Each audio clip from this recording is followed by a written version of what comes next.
Hey, widows, widowers. Just a quick note. I'm going to try to keep it quick because I'm in bed trying to read. See?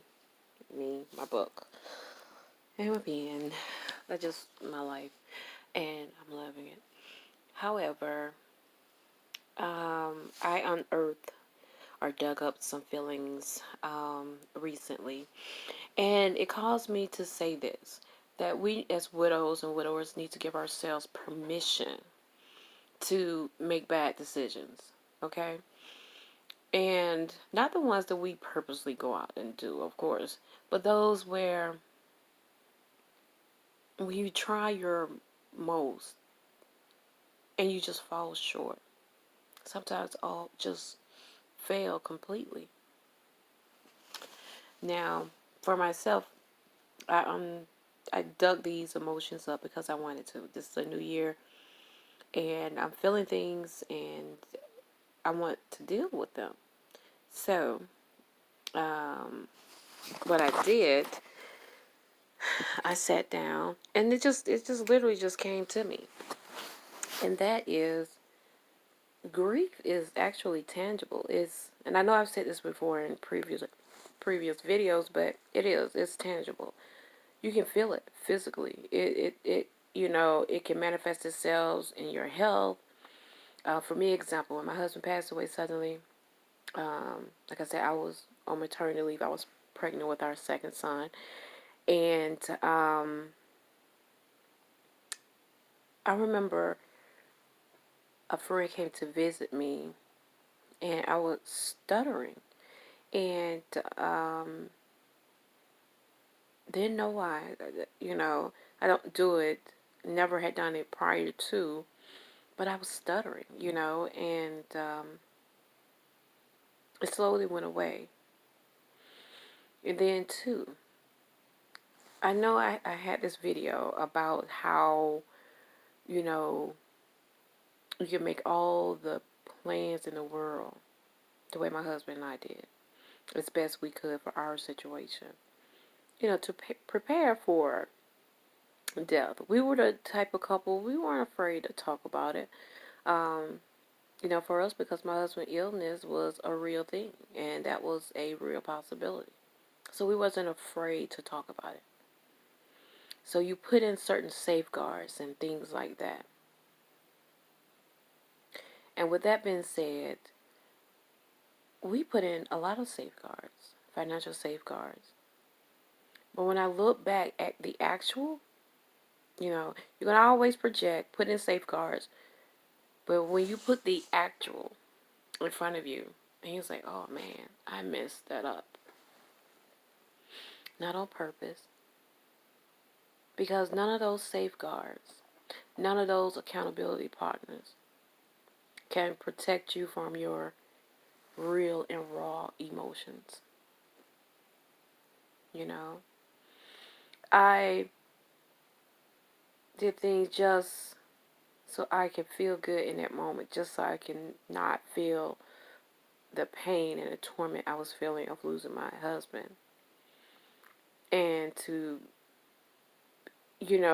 find myself in a situation that I felt like I didn't sign up to be in.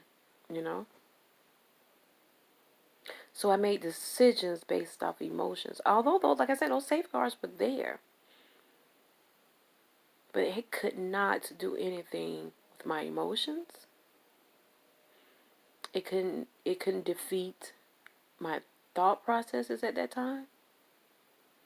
I mean, I could get so, during that time, of grief right after my husband passed, so combative to the point where my accountability partners we're like, you know what, just give her what she's asking for, you know. And as I look back, you know, as I dug up those feelings and those actions, and I was like, oh my goodness, I can't believe I did that. I would be so in such a better place had I not did certain things, you know. But because of where I am now, and that's through, just allowing my grief room and space to help in a healthy sense to live his, I guess, his life, and where I am now, which is I am such in a much better place. I look back and I'm like, yeah, I could have did that better, but I didn't. The damage was way minimal, you know. So I give myself the freedom to forgive myself, and to, now that I'm in a place where things are like clear, also I take on the responsibility of any heartache that I may have caused during that time, and I go and I take the necessary steps to make them right. It's only right, honestly. I've heard some people say, quite a few widows, well, they know I was hurting, so they know I didn't mean it. True. I grant you that if they really cared, they knew you didn't. But there's absolutely nothing wrong with saying, you know what, I was in this space and I wasn't whole.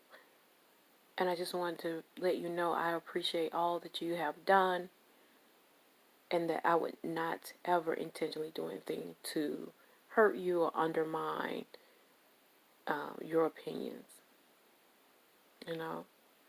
But at the same time, I want you, as widows and widowers, to know to give yourself,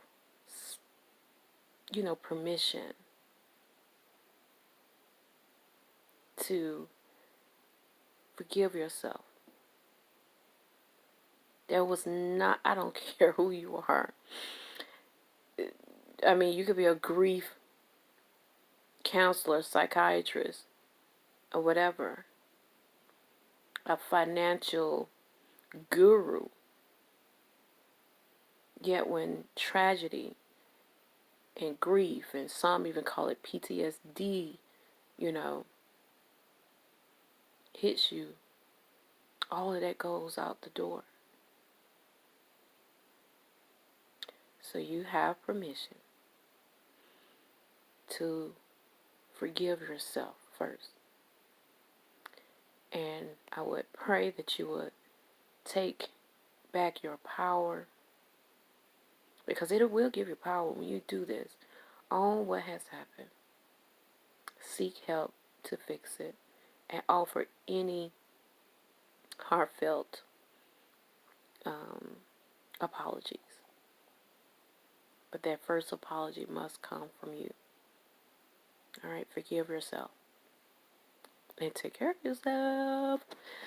All right, I'm going back to my book, and hopefully, like I do every night, fall asleep. But it's a really good book. So remember, be good to yourself, be kind, and this moment will become yesterday, which means we get through it. You'll get through it. I've gotten through it. I'm still getting through it. Okay? All right. Wish you guys the best.